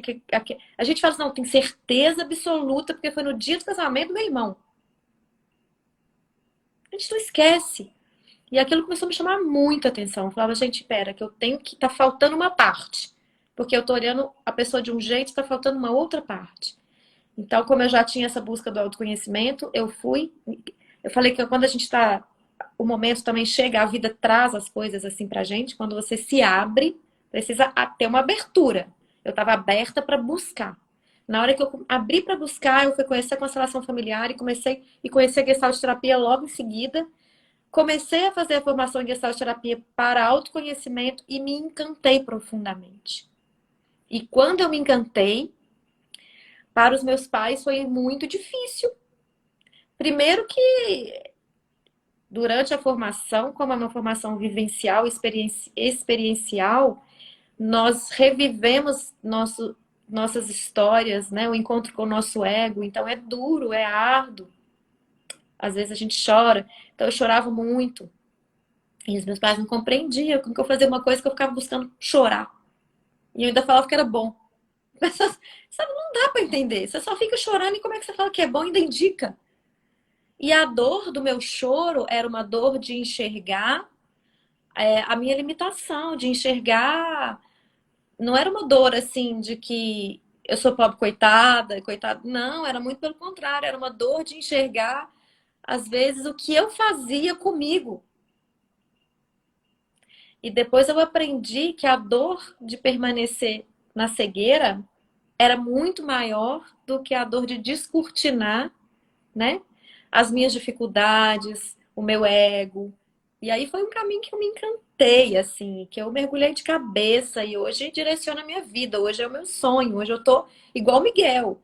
Foi algo que fez tanto sentido para minha vida que eu falo, nossa, hoje eu tenho que fazer isso porque fez sentido para mim e como transformou a minha vida, eu acho que tem um potencial muito grande de auxiliar mesmo as pessoas. Eu vejo a transformação dos meus pacientes dia a dia acontecendo. Mas a gente passa por um momento da vida onde a gente não é compreendido. Mas se tem uma força de vida dentro da gente, a gente segue. Por mais que a gente, por algum momento, não tenha o apoio que a gente espera ter. Tem um apoio, mas não é aquele apoio que eu sei, sabe? Porque o outro não compreende ainda o seu caminho. Lá na frente, igual aconteceu no filme, lá na frente, quando eles compreendem que o Miguel era a música, que a música fazia parte dele, que não tinha como separar, as pessoas começam a olhar para você com outro olhar. E aí elas começam a te apoiar de verdade, elas começam a te vibrar com os seus sonhos, e elas começam a se incentivar. Mas tem uma estrada, e essa estrada, ela é muito importante para que a gente possa adquirir a confiança em nós mesmos, para que a gente possa adquirir responsabilidade pelo nosso caminho. Só assim a gente vai. Então, eu vejo que é uma estrada, é um caminho que a gente percorre e que faz todo sentido ser assim. Então, não precisa ter culpado, né? Não precisa a gente arrumar um culpado. Não, a gente pode olhar para um outro lugar. A gente pode olhar para o lugar de ter os dois, né? Eu me sinto pertencente, acolhida, mas para chegar nesse lugar de pertencente, acolhida, eu precisei confiar no meu sonho. Eu precisei, igual o Miguel, ir atrás, não desistir. E a criança tem uma força muito grande, que a gente não. Muitos pais cortam por não compreenderem. E aqui acho importante a gente falar, se tiverem pais nos ouvindo, né, para poder ampliar um pouquinho o olhar também. Muitas vezes o que a gente chama de pirraça é a força do querer da criança, que quer porque quer a música, como o Miguel. Então é muito comum a criança querer um brinquedo E ela não está preocupada se a mãe tem dinheiro para comprar. Ela quer, e aí ela esperneia, ela grita, ela chora, ela bate o pé. Essa é a força da criança que ela não compreende. E ela não sabe que o mundo gira em torno de um capitalismo que precisa de dinheiro, que tem que trabalhar para ter dinheiro. Ela não entende isso. Ela só está ali conectada com eu quero. Eu quero esse brinquedo, eu quero para cada vovó, eu quero. E ela vai fazer tudo para conseguir o que ela quer. Só que lá na infância, esse querer é meio. Como é que eu vou dizer? Esse querer, ele é só uma parte, que é o instinto, a necessidade. A nossa criança tem necessidade de ser atendida. Ela quer e precisa ser cuidada. E ela entende que cuidado é atendimento de desejo também. A criança confunde muito isso às vezes. Muito comum a criança, né? Se ela bater o pé, ela tem o desejo, a pessoa ama ela. Se fala não, criança, ao mesmo tempo que e a criança instiga os pais, né? Ela cutuca os pais, ela desafia os pais, porque a criança também precisa de limite. É uma combinação de ceder e pôr limite, porque sem limite a criança se perde. Então a criança precisa do não, ela precisa começar a aprender que agora não. Ah, eu te dou, mas no seu aniversário, agora não. Então ela precisa começar a entender limite, faz parte o limite. Mas a força do querer é solta, é livre. Então, quando a gente vai crescendo, a gente vai começando a ter limites, e muitas vezes os pais recriminam muito e batem nos filhos quando eles estão demonstrando a força do querer, as crianças se retraem, porque elas precisam se sentir amparadas, amadas, cuidadas e pertencentes. Então, elas minam a força do querer. Então, os pais de hoje, que têm a opção de olhar com um olhar de autoconhecimento, podem tentar buscar mais de perto essa questão do dar apoio, né? E do acolher a força do querer e também de colocar limite, que é uma tarefa desafiadora, completamente desafiadora para os pais. Mas essa força do querer, quando somos adultos e olhamos para a nossa criança interior, é uma força do querer que se soma à responsabilidade de se colocar em ação. A criança espera que o adulto venha fazer por ela quer ganhar. O adulto já tem que se responsabilizar por construir. E o Miguel, lá pequenininho, se responsabilizou por construir só antes mesmo de virar adulto, né? Ele enfrentou o sonho e foi. Então, quando a gente é adulto e não acolhe a nossa criança interior, a gente vira um adulto infantilizado, pirracento. A pirraça lá da criança volta, e muitas vezes a gente faz pirraça na vida, com a vida, não aceitando o que a vida nos traz, batendo de frente, rejeitando, né? Mas quando a gente olha para essa criança e agora integra essa força que naquele momento só conseguia se manifestar através de choro, de desejo, de grito, de pisão, agora não, agora ela pode ser canalizada. Então, como adulto, resgata e canaliza. Essa é a... E aí a gente recupera uma força de vida. Quer comentar alguma coisa sobre isso, Letícia? Não, acho que é isso mesmo, né? A questão dos filhos é um processo difícil mesmo, esse equilíbrio entre você estabelecer os limites e, ao mesmo tempo, não oprimir o desejo, oprimir esse querer, oprimir essa força, né? Porque a grande questão é a forma de expressão da criança, que ela ainda não sabe se expressar de um outro jeito que não seja, às vezes, de um jeito que é socialmente desconfortável, vamos falar assim, né? Porque uma birra é uma coisa desconfortável de você Claro. ter.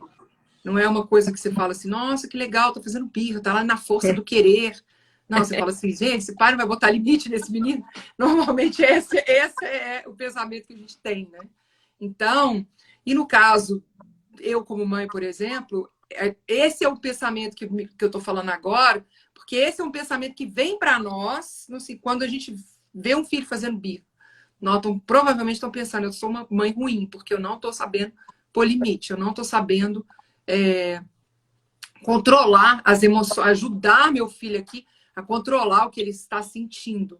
Então, é um processo difícil, não é fácil, é um desafio diário. Eu acho que agora eles já não são crianças mais, já são mais velhos, então esse querer já consegue ser mais expresso, mas eu penso que o mais difícil ainda é quando a gente, como você disse, né? Quando a gente ainda é um adulto que ainda fica fazendo birra, esperando que os outros façam pra gente aquilo que a gente quer que eles façam. E que eu acredito que a gente ainda vive muito isso nas relações, né? Por mais que não, agora eu já sou adulta, já sei de tudo, já estou, né? Ainda tem essa coisa de você fazer pelo outro algo na expectativa de que ele te dê alguma coisa, e quando ele não dá, você fica, nossa, que coisa. Faz uma Aí vai, birra de um aí jeito emburra, né? diferente. Emburra. Emburra, fica com raiva, né? Corta a Então, cabeça, desconecta, interrompe a sessão. corta as relações. Então, ainda é uma birra, né? Mas é uma birra de uma forma já mais socialmente aceita, vamos falar assim. Já não é eu dando escândalo, não. Sim. Não vou mais falar com essa pessoa porque ela não fez comigo aquilo que eu queria que ela fizesse, então agora eu corto relações. Então, esse movimento de você estar sempre avaliando que lugar que é esse, que a minha emoção está me colocando, é um processo de uma caminhada mesmo, né? Então, isso eu queria comentar, e tinha uma outra coisa, mas agora eu esqueci, depois eu lembro, e aí eu falo também. Você falou Porque uma eu estava coisa falando muito disso. importante que eu achei aqui, que é a gente ajudar a criança a compreender a emoção, né? Porque a criança faz a birra exatamente porque ela não sabe lidar com a emoção que ela está sentindo. É. E nós, adultos, muitas vezes não sabemos lidar com a emoção que a gente sente. É porque a gente não foi ensinado, né? A gente não é Exatamente. ensinado a lidar com a nossa emoção. Esse é o processo. Você reconhecer que está com raiva, está frustrado, está entediado, está aborrecido. E estabelecer essa relação com a criança para falar assim: olha, isso que você está me mostrando, provavelmente você está frustrado, porque frustração é um negócio que dói, viu, gente? Não, E vai. principalmente na infância, dói demais. Então, a maior parte das birras, pelo menos dos meus meninos, eu vejo muito como essa expressão da frustração por algo desejado que não foi conquistado. Então, você fala assim, olha, eu entendo a frustração. E a mesma coisa você fazer com você mesmo, né? Olha, eu tô falando assim desse jeito com você porque eu me frustrei com a forma como você reagiu.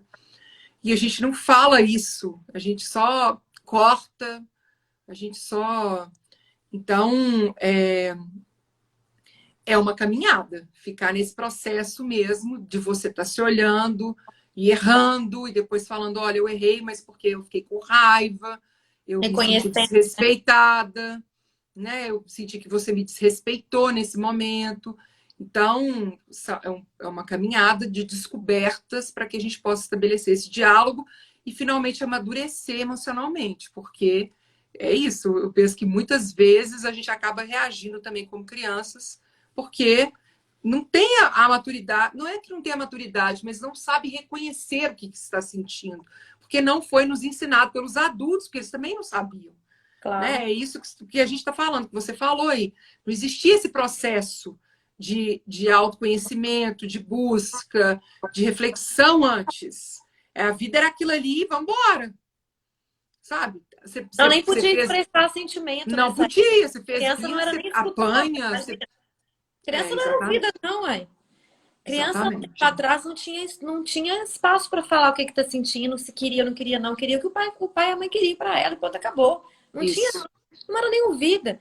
Então, se não eram ouvidas, como é que elas vão poder ouvir hoje? Né? A gente só consegue dar aquilo que a gente conhece, que a gente tem para dar. Muitas Isso. vezes, nossos pais não foram ouvidos, não tiveram espaço para falar. E aí você falou uma coisa que eu acho também muito importante, que é a nossa sociedade também, o medo que os pais têm, né, do julgamento externo, faz com que os pais então endureçam mais ainda no limite, e enquanto que às vezes abraçar o filho e falar, pode chorar, eu entendi, você está frustrado, você não vai ter agora, pode chorar, deita aqui no meu ombro e chora. Mas isso só é possível se os pais estão bem resolvidos internamente e estão. É claro que a opinião do outro, o olhar do outro, né? Porque você passa na rua, o outro já te olha assim, você tá numa farmácia, o outro já olha, né? Com aquele olhar assim, não fazer nada não, né? Como se fosse assim, ô, minha filha, acorda pra vida. Então, assim, quando os pais estão trabalhados internamente, estão bem resolvidos, eles toleram melhor. Não é confortável o olhar. Sempre vai ser desconfortável o olhar de quem está te criticando por alguma razão. Mas quando você está mais conectado com você, você sabe o porquê daquela criança está fazendo isso. Ela não está compreendendo o que ela está sentindo. Ela está irritada, ela está com fome, ela quer o brinquedo, ela quer agradar a avó, ela quer tudo junto misturado. E os adultos, como você disse, não sabem. A maior parte dos pacientes que eu atendo, que me conta uma história, igual a gente está falando aqui, e eu pergunto assim: e o que você sente quando você fala isso? A pessoa fala assim: não sei. Ou então, se eu faço um comentário, e aí por exemplo, a pessoa trouxe um negócio, e aí a gente trabalhou, e no final eu faço uma consideração, e eu pergunto para a pessoa: o que você sente quando eu digo isto? A pessoa fala assim: ah, eu sinto que você está certa. Isso não é sentir, isso é pensar, né? A gente confunde pensar com sentir. Aí eu falo para a pessoa assim: não, você pensa que faz sentido, você acha que eu tô certa, mas o que você sente quando você pensa que faz sentido e acha que é um caminho? A pessoa demora muito tempo para ela conseguir entender o que ela está sentindo. Porque a gente não está conectado mesmo. E aí, esse olhar que a gente não dá para esse lado nosso faz com que a gente tenha atitudes infantilizadas diante da vida. A vida é como é. Ela não está aqui para satisfazer os nossos desejos.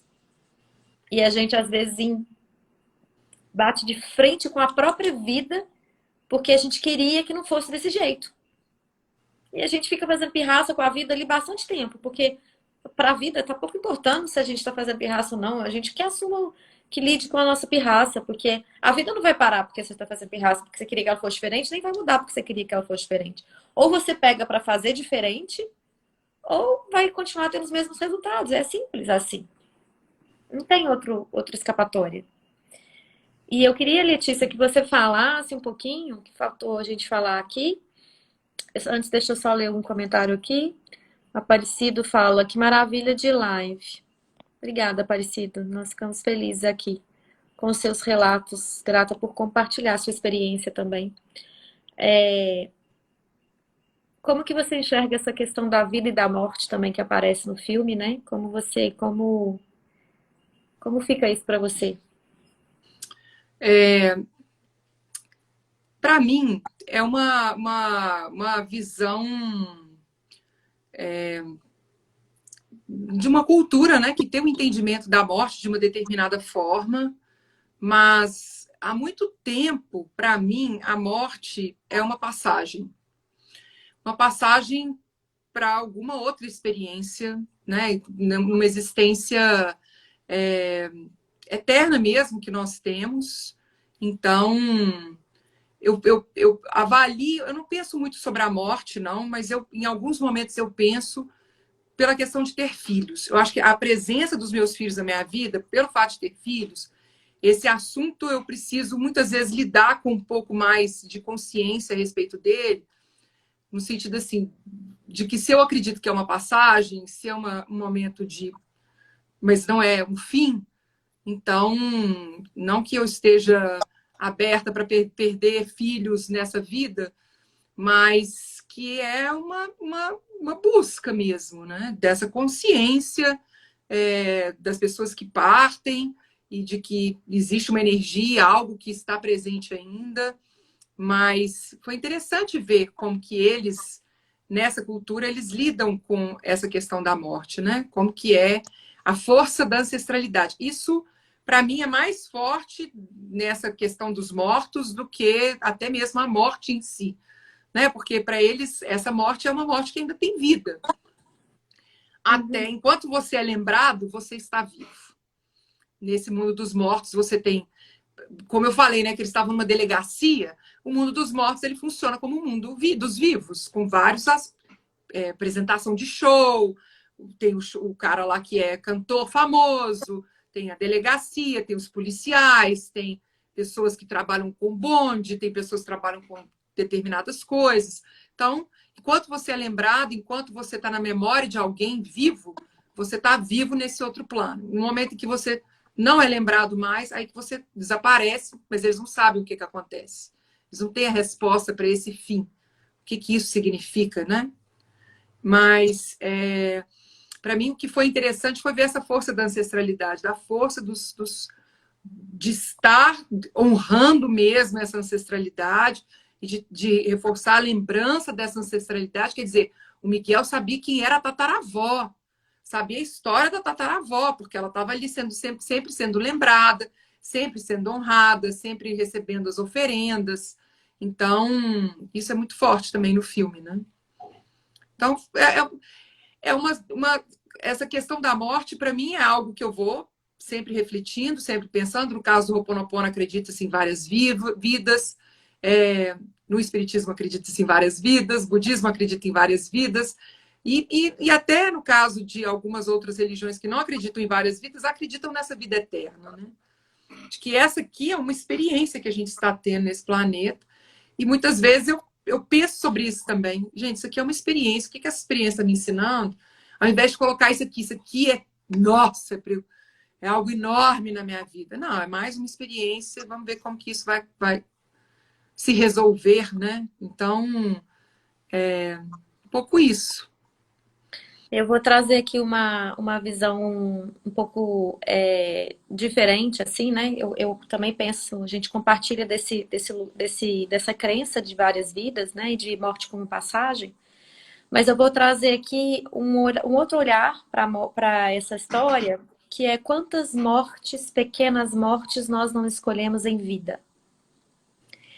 Quando, por escolha mesmo, né? Quando a família escolhe colocar a música como culpada e corta a música, eles também estão cortando uma parte deles, eles também estão deixando uma parte para trás. Então, em vida, uma parte morre. Porque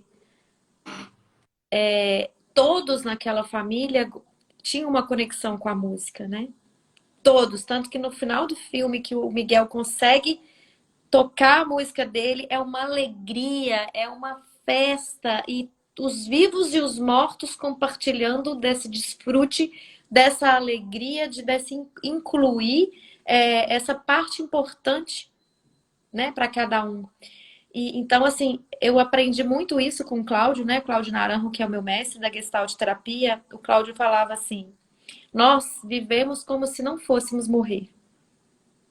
E muitas vezes o tema da morte é um tabu. A gente não fala, não fala esse tema não que dá azar. Não quero pensar nisso não, né? Então, assim, como seria se nós... Porque a gente sabe no intelecto que a gente vai morrer. A gente até fala assim, tem um jargão que a gente fala assim, a única certeza que a gente tem é que a gente vai morrer. Isso é um jargão que todo mundo conhece. Mas a gente não sente que a gente vai morrer. A gente pensa que a gente vai morrer, mas assim, não, um dia muito lá na frente. E aí, enquanto a gente tem esse pensamento de um dia muito lá na frente eu vou morrer, eu empurro os meus sonhos para frente, eu não faço o que eu quero, eu não me aproprio da vida. Então, o Cláudio falava muito isso com a gente. Ele falava assim: se nós vivêssemos, se nós sentíssemos que nós vamos morrer, nós seríamos melhores pessoas. Então, eu passei por uma experiência, Letícia sabe aqui, algumas pessoas que estão me acompanhando, que me seguem há algum tempo, sabem que eu tinha uma cadela que era filha, igual filha para mim mesmo, e eu passei 3 anos com ela com câncer, então ela foi uma lutadora, uma batalhadora, lutou até o final, muito linda, muito fofa, na maior energia. Nem tem palavra para falar, tanto que Zarinho foi sensacional, assim, né? E que me representa para mim a força mesmo do amor e tudo. Então, quando eu tive o diagnóstico de câncer dela e que os veterinários me disseram, olha, com tratamento ela vai viver no máximo 2 anos. E ela não deu conta de fazer o tratamento. Foi uma decisão muito dura para mim, optar por prezar a qualidade de vida em vez do tempo de vida, né? Porque eu queria os dois. Eu queria qualidade de vida e tempo de vida. Só que isso não estava na minha mão. Nenhuma das duas coisas eu tinha domínio, eu tinha controle. E eu precisava entender, tipo assim, o que que seria melhor para ela. Eu precisava tirar o egoísmo né, do meu lado, que eu queria ela presente, para pensar o que era melhor para ela. Então eu lembrei muito desses ensinamentos do Cláudio. Como seria sentir que vamos morrer? Então eu sentia que ela ia morrer. E desses 2 anos que eles prometeram, né, que era uma, não era, era uma como se fosse uma perspectiva. Zara foi além, foi quase 3 anos, faltou 2 anos para completar, 2 meses para completar 3 anos, então viveu 2 anos e 10 meses sem tratamento de quimioterapia, né? Com tratamentos, outros tratamentos não muito convencionais, mas com acupuntura, com óleo de cannabis, com, né, outros tratamentos. Então, assim, eu sentia que ela ia morrer. E cada dia que eu tinha esse sentimento, eu vivi com ela tudo que eu queria viver. Tudo. Então eu olhava para ela e falava: hoje ela não dá conta de caminhar, bora caminhar. Não, hoje ela não dá conta de caminhar, então vamos ficar em casa e vamos fazer o quê? Vamos brincar de quê? Vamos ser o quê? Então eu tinha um tempo para ela. E hoje eu sinto muita falta dela, muita saudade, mas eu não tenho nenhum arrependimento, porque eu pratiquei em vida esse ensinamento do Cláudio de que se nós sentíssemos que vamos morrer, como viveríamos? Então eu não deixei nada para trás. Um dia antes dela morrer, a gente estava caminhando na pistinha. Então eu não deixei nada para trás que eu pude, que eu tenho consciência. Claro que, né, a minha consciência não é tão grande assim e tal, mas a sensação que eu tenho é que eu não deixei nada para trás. Então, eu aceitei muito bem a morte dela. As pessoas que falam assim: nossa, pela ligação que vocês tiveram, você tá muito bem. Eu achei que você não fosse dar conta. E por que que eu dei conta? E por que que, entre aspas, eu tô bem? Eu ainda sinto muita saudade, eu choro muito ainda por ela, né, de saudade. Mas por quê? Porque eu pratiquei esse ensinamento de que sabia que ela ia morrer e como eu posso viver hoje. Hoje eu tô aqui com ela. Hoje ela tá aqui. O que que eu posso fazer hoje? Amanhã ela tá diferente. Nesse diferente, o que que eu posso fazer hoje? E assim a gente viveu quase 3 anos. Cada vez que passava o tempo, mais consciência eu trazia para isso. Então, aqui fica o meu convite para a gente, além de pensar, né? Cada um tem uma crença sobre a morte, mas de pensar a relação da morte dentro da vida. Então, quando aquela família do filme escolhe negligenciar a música, escolhe cortar em definitivo, e corta tanto que corta a foto, corta a cabeça do tataravô. Uma parte deles morre, porque morre uma alegria.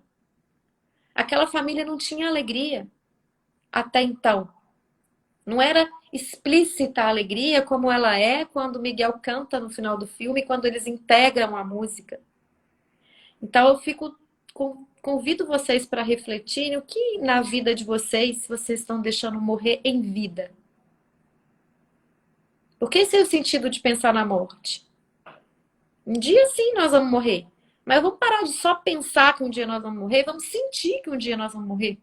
E se você fosse morrer amanhã? Se eu fosse morrer amanhã, o que você gostaria de fazer? O que seria essencial para você? Quando a gente para pensar nisso, a gente começa a ter uma clareza do que é essencial. A gente para e fala assim: nossa, realmente, se eu parar aqui para pensar, se eu morrer amanhã, o que eu preciso fazer? O que eu quero fazer? Com quem eu quero falar? Com quem eu quero estar? Com quem eu quero dizer eu te amo antes de eu partir? Então, isso traz pra gente uma consciência de que aqui e agora que a vida acontece. Daqui a 1 segundo, 10 minutos, 2 dias, 5 anos, 60 anos, não sei. Eu não sei nem o que vai acontecer no meu próximo segundo. Se amanhã, tô fazendo essa live aqui amanhã, eu, como diz o outro, amanheço morta. Então, eu vou trazer esse olhar da morte para a gente pensar no qual parte nossa a gente está deixando morrer por não integrar. Seja por uma questão de crença, né? Como eles tinham a crença que era a música que perdeu a família. A tataravó ficou sozinha por culpa da música. Se não fosse a música, o tataravô tinha voltado, tinha criado a filha junto. Quais são as crenças que existem, né? Dentro de nós, na nossa vida, na nossa família, que fazem com que a gente não se conecte com a alegria de viver, a gente não assuma, a gente não integre uma parte importante nossa. E complementando, né, essa questão mesmo dessas experiências que a gente tem na vida e que elas acabam tomando um peso tão grande, sendo que nós estamos aqui numa experiência mesmo, né? Por que não olhar também os desafios, os problemas, os conflitos que vão sempre acontecer realmente como uma experiência e não como determinantes para a nossa vida. Eu gosto muito de várias pessoas assim, né? Letícia, peraí só um pouquinho, deixa eu só responder uma pergunta aqui, porque tem Tá.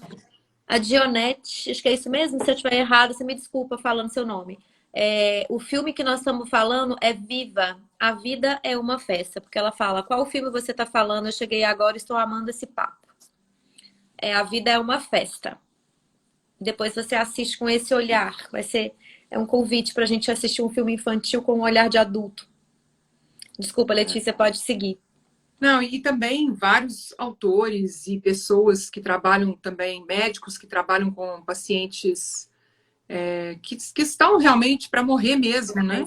Uhum. Então, falando que quando eles falam de arrependimentos, quando eles falam de coisas que eles gostariam de ter feito, nunca é assim, eu gostaria de ter trabalhado mais, gostaria de ter tido mais dinheiro, gostaria de ter conquistado mais coisa. E, não, nunca é isso. É mais. São as pessoas mesmo que estavam na vida deles.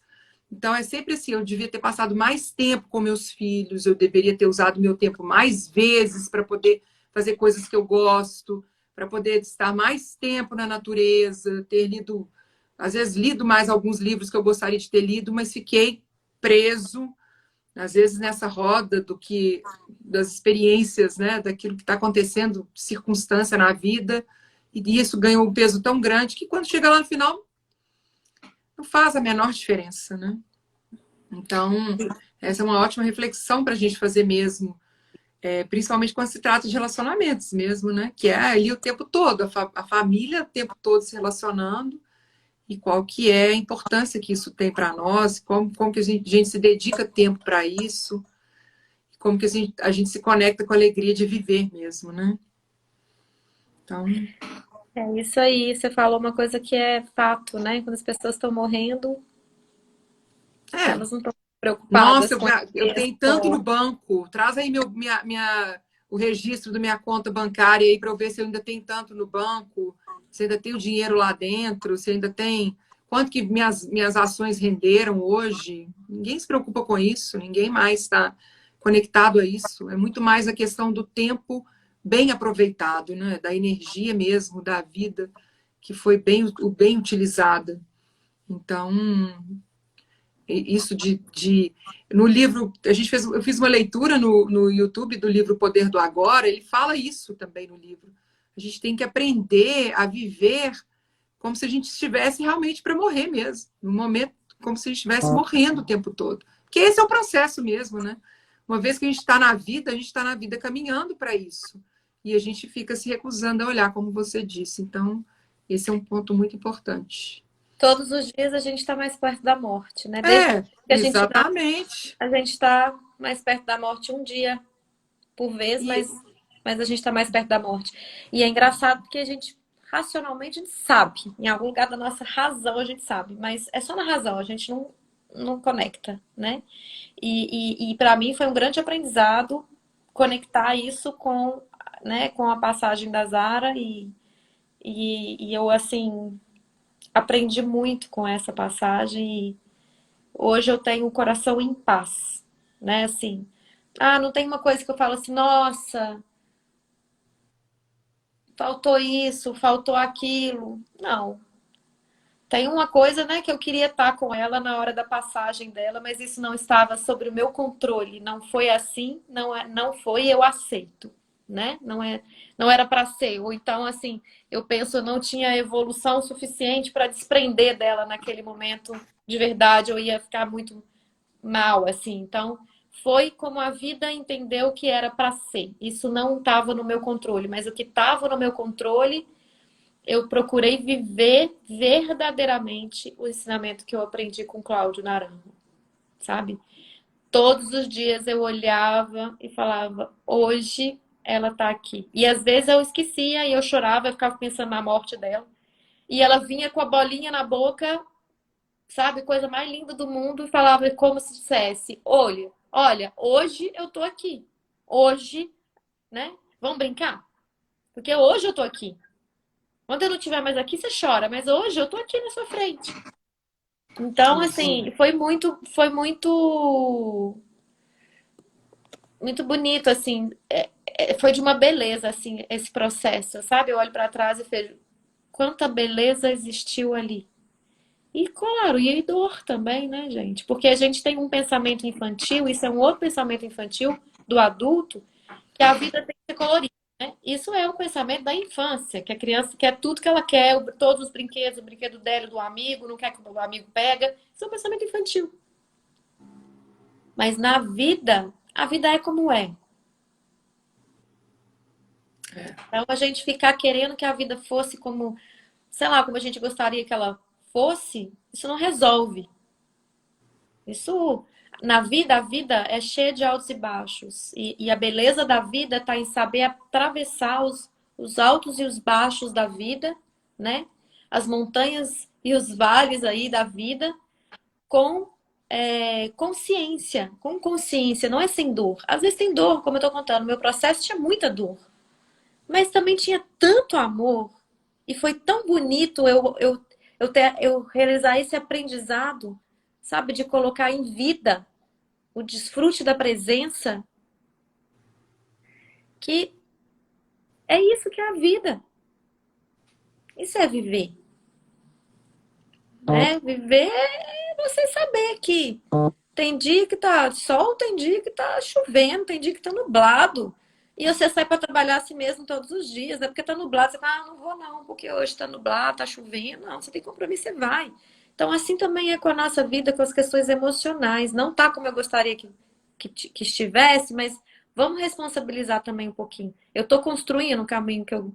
Eu tô pegando a estrada para onde eu quero, para o meu destino, ou eu tô querendo ir para Bahia, sabe? Pegando a estrada que vai para Florianópolis. Então, assim, porque às vezes a gente faz isso, né? Quer ir para Bahia, mas pega e sai para Florianópolis. Aí você fala assim, uai, mas eu não consegui chegar na Bahia, mas por que será, né?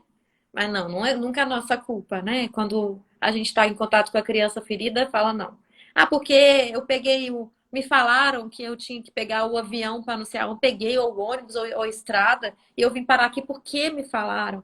Não, por que te falaram? Por que você não foi correr atrás da informação do jeito correto? Por que você não buscou uma fonte segura? Por que você não conferiu no meio do caminho se você estava na estrada, já que você não conhece? Que você não perguntou?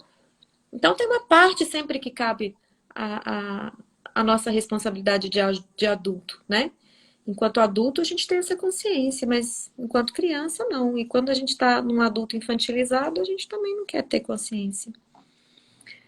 O Aparecido falou: quero ficar longe da morte. Bom, Aparecido, pensa nessa reflexão que eu trouxe, né? Ficar longe da morte não é uma escolha que a gente pode fazer. Não depende de nós. Então, até chegar o dia da sua morte, o que você quer viver? Isso que é importante, que a gente quer viver até a gente morrer. É isso aí. Essas são as minhas considerações. Se você quiser fazer mais alguma, Letícia, eu vou ativar os Não, comentários. Dani, eu queria que a gente falasse sobre o próximo filme para as pessoas já saberem e vamos também, né, no processo de encerrar aí, porque eu falo dos filhos, filhos, e agora já é hora também dos meus compromissos aqui com a turma daqui de casa. Nós já estamos numa live bem extensa também, né? Pois é, então, o horário agora que eu tô vendo aqui, a gente já foi bastante. Eu pensei no seguinte, da gente fazer para quem está aqui conosco, para prestigiar quem está aqui conosco, fazer uma votação de que filme que as pessoas querem que a gente fale. Eu pensei em dois filmes aqui. Na verdade, eu pensei em três filmes aqui, que eu comentei com você, né, Letícia, para a gente trazer aqui, que o primeiro filme, todos eles estão no Netflix, tá? Vai ser mais fácil de vocês encontrarem. O primeiro chama, agora me fugiu, que é da Geisha. O Diário de uma Geisha. Acabando a bateria aqui. O Diário de uma Geisha. Essa conta a história de uma menina muito sofrida, uma criança muito sofrida, que em um determinado momento do filme, ela acontece uma cena que eu não vou falar qual que é, para poder não podendo trazer um spoiler aqui, mas que modifica e traz para ela uma esperança que a conduz pelo caminho. Então, essa é uma história. A outra história que eu pensei em trazer aqui é Como Estrela na Terra, que é um filme belíssimo de um menino que tem dislexia. Não sei se vocês já viram. A gente pode falar sobre as dificuldades da criança, né? E como a criança pode ser acolhida. E tem um outro filme que é bem forte, que chama O Mínimo para Viver. O Mínimo para Viver é uma história de uma adolescente para a idade jovem, adulta jovem, que tem anorexia e a anorexia dela está relacionada com a infância dela. Então, são 3 filmes que a gente pode trabalhar na semana que vem. O Diário de uma Geisha, O Mínimo para Um Viver, deles. um deles, Dentro desses 3, para né? escolher agora, para as pessoas que estão aqui fazerem uma votação. Então, ou a gente também pode colocar nos stories, né, Letícia, para votar. Pode. Mas quem está aqui também vale votar. São essas 3 histórias. Para quem está aqui, o que vocês gostariam de ouvir primeiro?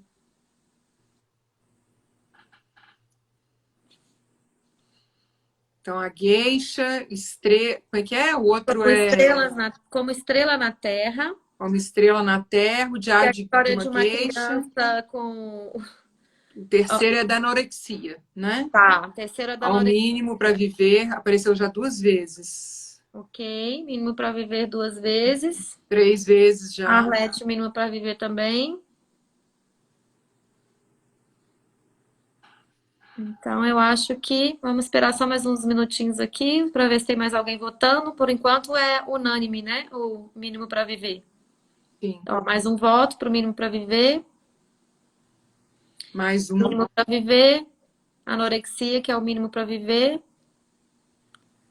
Então, tá certo, né, gente? E Ok. o próximo filme, ele tem no Netflix, chama O Mínimo para Viver. A história de uma jovem que tem anorexia. E no final do filme, a gente vai entender uma a cura dela vem a cura que eu falo emocional, né, gente? Vem para esse olhar da criança interior.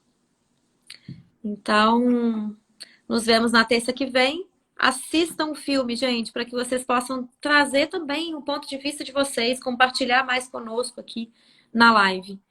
Muito obrigada por todos que estiveram aqui presentes, Elizabeth, Dianete, Paivanelli, Luz Ribeiro, Aparecido, Sueli, Arlete, Maicon, Negretes,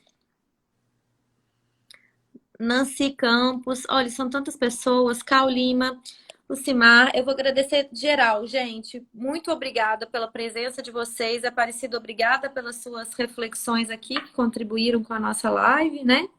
E nós aguardamos vocês. Nós que agradecemos, Arlete agradecendo aqui, maravilhosa live, gratidão, Anitta, uma ótima noite para todos. Então é isso, gente, uma boa noite para todos e nos vemos na terça que vem. Gratidão a todos que estão aqui nos elogiando, né, Letícia, que estiveram aqui o tempo todo conosco. Ela vai ficar gravada, essa live vai ficar gravada aqui na página de Sementes do Florescer e também no meu canal do YouTube e também no canal do YouTube da Letícia, né, Letícia? Isso. O canal do meu YouTube é Sementes do Florescer e o da Letícia, Ho'oponopono Anjos? Ho'oponopono Anjos, isso. É a mesma coisa. Se vocês quiserem, também podem procurar lá no YouTube, tá bom? Letícia, Ótimo, grata gratidão. pela nossa parceria aí, conseguimos juntas essa estrada do contato com a criança interior. Gratidão, Dani, gratidão a todos que participaram. Uma noite aí de muita luz, muitas bênçãos e até o próximo encontro terça-feira, então. Gratidão. Beijos. Boa noite, gente. Obrigada. Tchau, tchau.